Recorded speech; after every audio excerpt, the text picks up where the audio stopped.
자, 지수별 흐름은 그러면 어떻게 마감이 됐는지 좀 자세히 좀 살펴보도록 하고요. 그에 따른 외신 소식들도 함께 좀 체크를 해보도록 하겠습니다. 자, 이제 시황센터로 넘깁니다. 어이제 앵커 그리고 우성 기자 두 분 전해주시죠. 네, 18일 글로벌 마감 상황 전해드리겠습니다. 이날은 큰 이벤트가 있었었죠. FOMC 회의. 이 결과를 이벤트를 앞두고 이 전후로서 전혀 다른 분위기가 이어졌습니다. FOMC 회의 결과가 전해지자마자 증시는 상승 분위기로 반전되는 양상이었습니다. 여기서 인내심 문구는 삭제가 됐습니다. 하지만 시장에서는 불확실성 해소 그리고 금리 인상 시기가 조금 더 속도 조절에 나설 것이다 라는 쪽에 초점을 맞추면서 시장은 환호하는 양상이 이어졌는데요. 3대 지수 모두 마감가 1% 내외의 상승을 이끌어냈습니다. 확인해 보시죠. 다우지수가 1% 이상 올라서게 되면서 18,076포인트 선에서 거래를 마쳤습니다. S&P 500 지수가 2,099포인트 선, 다시 한번 2,100포인트 선에 다가갔고요. 나스닥 지수 역시 이날 1% 이상 강세로 나타나면서 4,982포인트 선의 종가를 형성했습니다. 다우지수의 하루 동안의 흐름입니다. 장 초반에 보시면요. FOMC 회의 결과를 앞두고서 관망세가 뚜렷했습니다. 하락권에서 출발한 이후에는 오전장에서 내내 하락권에서의 움직임이 이어졌습니다. 그리고 FOMC 회의 결과 옐런 의장의 기자회견 이후에는 지수가 큰 폭으로 반등에 나서는 모습이었는데요. 시장 400포인트 이상의 급반등을 일으켜냈습니다. 인내심 문구 앞서서 말씀드렸지만 삭제가 됐습니다. 하지만 경제 성장 전망, 물가 전망을 하향 조정하면서 금리 인상 시기에는 조금 더 조절에 나설 것이다라는 옐런 의장의 발언이 시장의 안도감을 형성시켰습니다. 이에 따라서 달러가 유로화 대비 타 국가의 이 통화 가치 대비 급격하게 약세를 나타내는 모습이 나타났고요. 이에 따라서 다우지수 내에 있는 구성 종목들, 기업들 모두 급반등 이뤄냈습니다. 이날 종가상으로 18,076포인트 선 기록했습니다. S&P 500 지수 확인하겠습니다.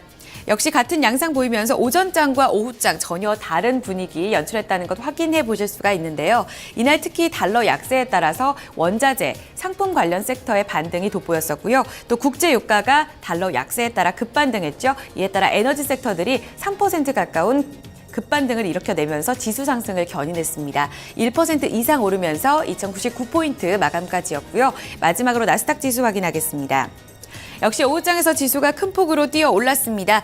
옐런 의장의 기자회견, 이어졌던 그 시각대를 살펴본다면 장중에 5천선을 터치하기도 했습니다. 고점 부근에서 거래 마쳤고요. 4,982포인트 선에 종가 형성됐습니다. 3대 지수 보신 것처럼 오전장과 오후장 전혀 다른 분위기를 연출해내면서 증시 상승에 대한 기대감이 조금 더 실렸습니다. 시장은 어느 정도 불안감을 털어낸 모습을 보였었는데요. 뉴욕 증시에 영향을 미쳤던 이슈들 다시 한번 점검하겠습니다. 우성문 기자 살펴주시죠. 네, 해외 주요 소식 외신 통해 함께 살펴보겠습니다. 앞서 들으신 것처럼 이날 시장의 모든 관심은 3월 FOMC 회의 결과에 쏠려 있었는데요. 인내심 유지라는 문구는 삭제됐지만 연준은 성명에서 비둘기파적인 모습을 나타냈다는 평가가 나오고 있습니다. CNBC 통해 좀 더 자세히 살펴보시죠. Fed removes patient but says no April hike coming. 현지 시간으로 어제 CNBC에 따르면 연준은 이틀간의 FOMC 회의를 마치고 성명을 발표했는데요. 성명에서 그동안 써왔던 금리 인상 시 인내심을 발휘하겠다라는 선제 안내 문구를 삭제한다고 밝혔습니다. 하지만 연준은 이와 함께 금리 인상을 서두르지 않겠다는 의견은 분명히 했는데요.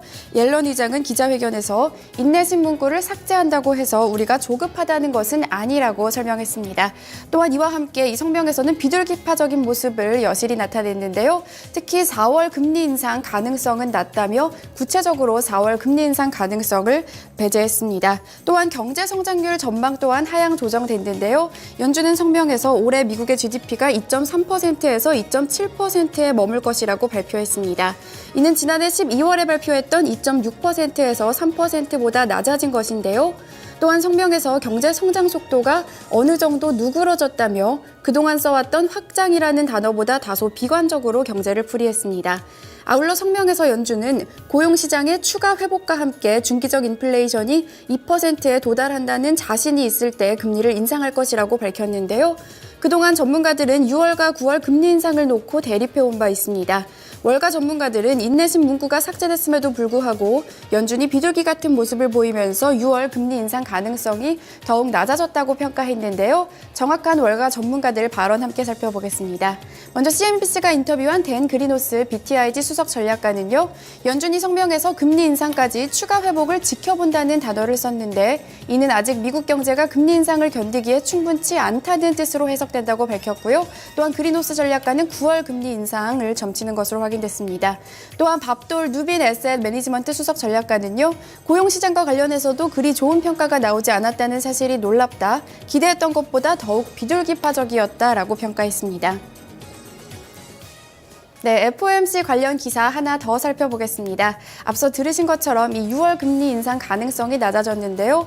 이런 가운데 CNBC는 트레이더들이 10월 금리 인상 가능성을 점친다는 기사를 내나 눈길을 끌었습니다. 자세히 살펴보시죠. Fed Fund Future shift sharply to October from September for rate hike. 현지 시간으로 어제 CNBC는 10월 금리 인상 가능성에 더 많은 트레이더들이 베팅하고 있다는 기사를 보도했습니다. 이 기사에 따르면 이 연준의 금리를 놓고 베팅하는 연방기금 금리 선물에 따르면요. 많은 투자자들이 10월에 금리를 인상한다는 가능성을 60%로 보고 있는 것으로 확인이 됐는데요. 또한 이뿐 아니라 그동안 59%를 기록했던 9월 금리 인상 가능성은 39%로 떨어지면서 무려 20%포인트 떨어지는 모습을 보였습니다. 이날 옐런 의장은 기자회견에서 이 6월 금리 인상도 배제할 수 없다는 발언을 하기도 했는데요. 이와 같은 발언에도 불구하고 이 금리 인상 펀드에 따르면 6월 금리 인상을 점치는 투자자들은 고작 9%에 불과한 것으로 확인이 됐습니다. 전문가들은 이에 대해서 연준의 FOMC 성명서가 비둘기적이었다는 것을 나타내주는 또 다른 증거라고 평가했습니다. 해외 주요 소식 외신 통해 함께 살펴봤습니다. 네, 자 이렇게 지수별 흐름과 그에 따른 주요 소식들을 살펴봤습니다. 자 그러면 지수 내 구성 종목들 주요 종목 마감 상황 어떻게든지 좀 체크를 해보도록 하고요. 그에 따른 외신 소식도 함께 좀 살펴보도록 하겠습니다. 다시 시황센터로 남깁니다. 어이즈 앵커 우성 기자 계속해서 전해주시죠. 네, 다우지수 내에 있는 30개 구성 종목 흐름부터 확인하겠습니다. 이날 대체로 오후장에 종목들이 상승권으로 돌아서는 움직임으로 보였고요. 상승권에서 움직임 나타났습니다. 월마트 한 종목이 내렸고요. 시스코 시스템즈가 보합권에서 마무리됐고 28개의 종목 모두 오름 시세로 거래 마쳤습니다. 캐터필러, 기계 섹터와 에너지, 통신, 제약주, 금융주까지 일제 오름 시세 나왔었고요. 상승률 상위 종목 다시 한번 점검하겠습니다. 이날 캐터필러, 기계 섹터가 가장 좋았습니다. 그동안에 좀 크게 밀렸던 부분에 있어서 저가 매수세도 가장 크게 유입이 됐는데요. 3.6%의 가장 큰 반등을 이뤄냈고요. 이날 국제유가 반등에 따라 쉐브론 텍사코와 엑손모빌이 2%에서 3%까지 오름 시세에 이어졌습니다. 제약 바이오도 좋았습니다. 머크사와 화이자가 2% 이상의 강세 흐름이 나타났었고요. 그 밖에 금융주와 통신주도 반등하는 양상이 이어졌습니다. 특히 통신주 가운데서 AT 이날 마지막으로 이제 다우지수에서는 제외가 됩니다. 이 마지막 거래일에는 된 바가 있었고요. 이제 내일부터는 다우존스 지수에 AT&T 대신에 애플이 편입이 되게 되는데요. 추가적으로 지수 흐름도 눈여겨보셔야겠습니다. 이어서 S&P 500 섹터별 업종별 흐름 살펴보겠습니다. 전업종 올랐고요. 앞서 말씀드린 대로 에너지 섹터가 가장 크게 올랐습니다. 3% 가까운 상승을 시현하는 모습이었었고요. 그 뒤를 이어서 좋았던 쪽은 유틸리티 섹터. 그 이후에는 달러 약세에 영향받은 자본재 섹터가 1% 이상의 강세를 나타냈습니다. 그 밖에는 반도체와 기술, 산업재, 건축 섹터까지 일제 오름 시세 보였습니다. 이어서 특징주입니다. 국제유가 관련해서인데요. 국제유가가 전날에 6년 만에 최저치까지 밀리는 양상이 이어졌었죠. 반발 매수세에 유입되면서 이날 달러 약세의 영향 크게 받았었고요. 종목들 단기적으로 훈풍을 불어넣어줬습니다. 조금 전에 살펴보셨다시피 다우지수 내에서는 엑손모빌과 쉐브론 텍사코 2, 3% 올랐고요. 체사피커 에너지와 QEP 리소시스, 헬리버튼, 마지막으로 샘프라 에너지까지 모두 2%에서 3%까지 큰 폭으로 올라섰고 모두 고점 부근에서 거래 마쳤습니다. 이어서 반도체 종목 내에 있었던 M&A 소식도 보겠습니다. 마이크로세미가 경쟁사인 비테스 세미컨덕터를 주당 $5.28에 인수하겠다는 소식을 밝혔습니다. 이번 거래의 가치가 대략 3억 8,900만 달러로 거대 반도체 종목이 탄생할 거다라는 기대감으로 반영이 됐는데요. 시장에서도 역시 긍정적으로 반영이 되면서 이 마이크로세미 같은 경우에는 2.4% 인수기업임에도 불구하고 상승 흐름을 나타냈었고요. 피인수 선순수 기업인 비테스 같은 경우에는 37% 급등 양상 보이면서 고점에서 거래를 마쳤습니다. 그밖에 이날은 전반적인 투자 심리도 좋았던 데다가 개별적인 종목 소식도 많았습니다. 특징주들 이어서 설명 들어보겠습니다. 우성문 기자 살펴주시죠. 네, 종목 주요 소식 외신 통해 함께 살펴보겠습니다. 이날 미국의 유통업체인 타깃이 최저임금을 인상하겠다고 밝혀서 눈길을 끌었는데요. 이와 같은 최저임금 인상 움직임이 유통업계 전반으로 퍼질지 관심이 집중되고 있습니다. 자세한 소식 월스트리트 저널 통해 함께 살펴보시죠. Target to increase wages to minimum $9 per hour for all workers in April. 현지 시간으로 어제 월스트리트 저널에 따르면 타깃은 4월부터 최저임금을 최소 $9로 인상하겠다고 밝혔습니다. 이와 같은 결정에 대해서 월스트리트 저널은 최근 미국의 고용시장이 회복되고 또한 소비자 자신감이 커지고 있는 증거라고 해석을 했는데요. 앞서 경쟁사였던 월마트와 TJX 등 다른 유통업계들도 최저임금을 인상한 바 있습니다. 실제로 이 월마트는 4월부터 시간당 임금을 $9로 올리고 또한 내년에는 $10까지 올리는 것을 고려 중이라고 밝힌 바 있는데요. 이에 대해서 더스티 젠킨스 타깃 대변인은 우리의 목표는 시장에서 경쟁력을 잃지 않는 것이라고 설명했습니다. 현재 타깃은 미국에서 34만 7천 명 정도의 직원을 가지고 있는데요. 그동안 타깃은 주정부 최저임금인 $7.25보다도 더 높은 임금을 노동자들에게 지불해왔다고 타깃은 강조했습니다. 이 소식이 전해지면서 뉴욕 증시에서 타깃의 주가는 0.19% 상승했습니다.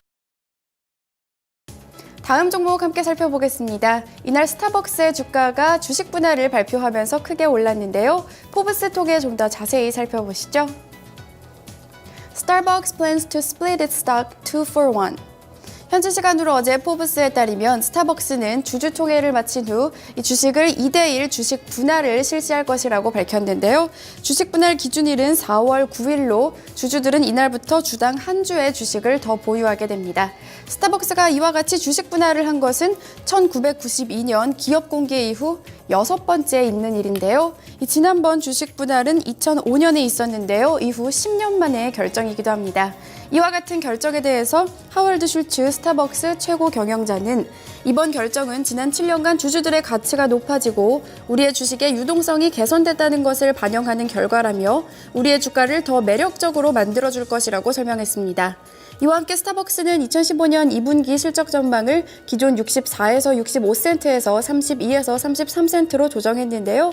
1년 기준으로도 기존에 제시했던 3.09에서 3.13달러에서 1.55에서 1.57달러로 조정했습니다. 이 소식이 전해지면서 스타벅스의 주가는 1.8% 급등했습니다. 종목 주요 소식 외신 통해 함께 살펴봤습니다. 네, 자 이렇게 주요 종목들 마감 상황과 그에 따른 종목별 소식들도 함께 좀 체크를 해봤습니다. 자, 그러면 유럽 증시 마감 상황도 좀 체크를 해보도록 하고요. 유가가 조금 올랐다고 합니다. 상품 그리고 환율 채권 시장 함께 좀 살펴보도록 하겠습니다. 자, 이 부분은 어이지 앵커가 전해드립니다. 네, 앞서 마감한 유럽 증시는 FOMC 회의에 어떤 훈풍을 받지는 못했습니다. 회의 결과를 앞두고 관망세로 이틀째 혼조세가 나타났습니다. 영국 그리고 스웨덴 증시만이 오름 시세가 이어졌는데요. 런던 푸츠백 지수는 1.75% 급격하게 올랐습니다. 하지만 독일 닥스 지수가 0.5% 내렸고요. 프랑스 카크 지수는 0.09% 강보합권에서 거래를 마쳤습니다. 이어서 상품시장입니다. 국제유가 앞서 들으신 대로 이날은 급반등에 나섰습니다. 뉴욕 상업거래소에서 3월 인도분 서부 텍사스산 원유가 배럴당 2.8%, 3% 가깝게 반등에 나섰었고요. 미국 주간 원유 재고가 10주 연속 증가세를 나타나고 있는 부분은 부담으로 작용을 했지만 그럼에도 불구하고 이날 달러가 약세 흐름 나타나면서 매수세를 부추겼습니다. 44달러 선을 지켜내면서 올라섰고요. 금값은 FOMC 회의 결과 이후에 옐런 의장의 기자회견을 기다리면서 관망세로 마감됐습니다. 온스당 0.3% 소폭 오르면서 1,151달러 30센트의 종가를 썼고요. 곡물 가격 대체로 오른 가운데 옥수수 가격 역시 1% 이상 오름 시세가 이어졌습니다. 이어서 주요 지수 확인하겠습니다. 이날 기술주 반도체 종목들도 일제히 반등에 나섰었는데요. 필라델피아 반도체 지수가 0.7% 반등했고요. 공포지수는 불확실성이 제거된 영향을 받으면서 10% 크게 떨어졌습니다. BDI 발틱 운임지수가 추가적으로 3포인트 올랐고요. 570선 회복했습니다. 마지막으로 외환 채권시장 점검하겠습니다. 어제 서울 외환시장에서 원달러 환율은 FOMC 회의를 앞두고 관망세 뚜렷했습니다. 달러 매수세 집중되면서 소폭 올랐는데요. 오늘 회의 결과 이후에 외환시장에서 어떻게 반영될지 확인해 보셔야겠습니다. 어제 종가 1129원 90전 썼습니다. 달러 인덱스는 이날 소폭 밀렸고요. 2.5% 내리면서 97포인트 선까지 떨어졌습니다. 마지막으로 뉴욕 채권 시장에서 미국채 10년물 금리는 이 옐런 의장의 기자회견 이후에 2%를 밑돌면서 1.91%의 수익률을 기록했습니다. 지금까지 글로벌 마감 동향 전해드렸습니다. 네. 자, 이렇게 해서 미국 시장과 유럽 시장 저희가 마감 동향 살펴봤습니다. 자, 2부에서는 이 내용들을 토대로 해서 저희가 자세히 좀 분석해보는 시간을 갖도록 하겠습니다. 1부 순서 여기서 모두 마무리 짓도록 하겠습니다. 잠시 후 뵙겠습니다.